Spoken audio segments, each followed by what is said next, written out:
to support the platform just in case anything like this happens again, you can do it by way of PayPal, Patreon, Cash App, and also by the Anchor.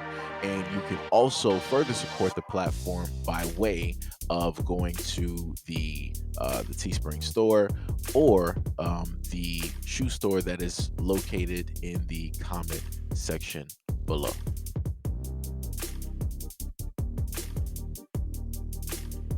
The rest of her life behind bars for the murder of one of her young children who was bedridden. On Wednesday, Lauren K. Dean pled guilty to a charge of murder in connection with the death of a 7-year-old Jordan Barrera. A judge sentenced Dean to life in prison plus 20 years for 2 additional counts of abandonment and child endangerment. On January 30th, 2020, Dean left Jordan and her 2 other children, a 3-month-old and a 5-year-old, alone in the family's Bay City apartment to visit a bar. Barrera has been diagnosed with Down syndrome and cerebral palsy and was non communicative. She required a feeding tube and care around the clock. Bay City police were called to conduct a welfare check at the woman's apartment the following day, and when an officer arrived at the unit, Dean was home. A witness in the apartment complex had called CPS the previous midnight to do a welfare check on the kids being left alone. Investigators stated that Dean invited an officer into the apartment to show them that the children were fine, but Jordan was found deceased. Police arrested Dean and booked her into the Madrigorda City County Jail. At the time, she was initially charged with second-degree felonies, endangering a child, abandonment, and imminent danger of bodily injury. She was later charged with capital murder of a person under the age of 10. Prosecutors alleged that Barrera died because her mother left her to party with friends at a bar. Dean pled guilty to avoid a jury trial and the possibility of the death sentence. So this Texas mother, the reason why she did this is due to the fact that she wanted to get out of the responsibility of having to care for the child. She knew that this child that she had for 7 years required this type of care, but she opted not to want to be a mother. And this is one of the main things that I talk about with a lot of women.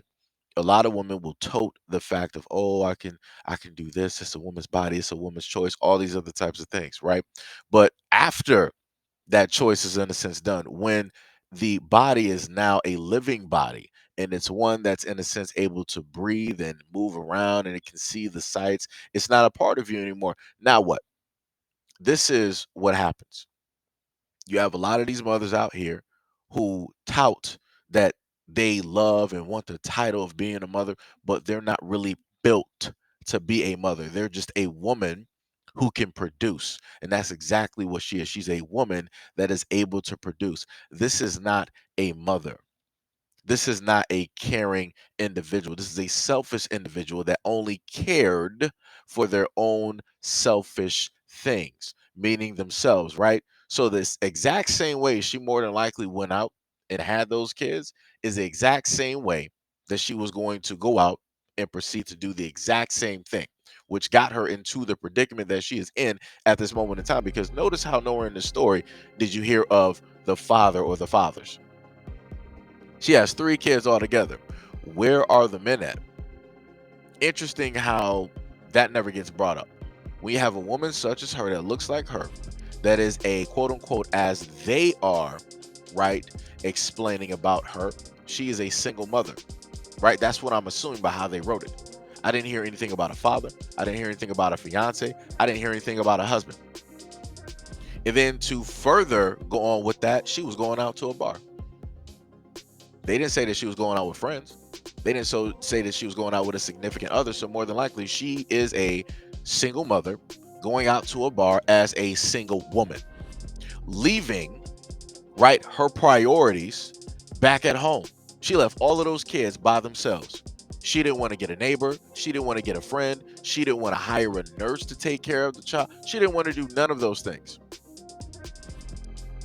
And this is the main thing that I talk about. Women always want to talk about men abandoning their responsibilities. What about all of the women out here abandoning their responsibilities and leaving their children to pass away? Leaving their children unfed, unclothed, unsheltered. What about that? But oh, I forgot. Men are the problem, and men are the only things wrong with society because women can do no wrong, even though this story, among others that I've done, prove otherwise.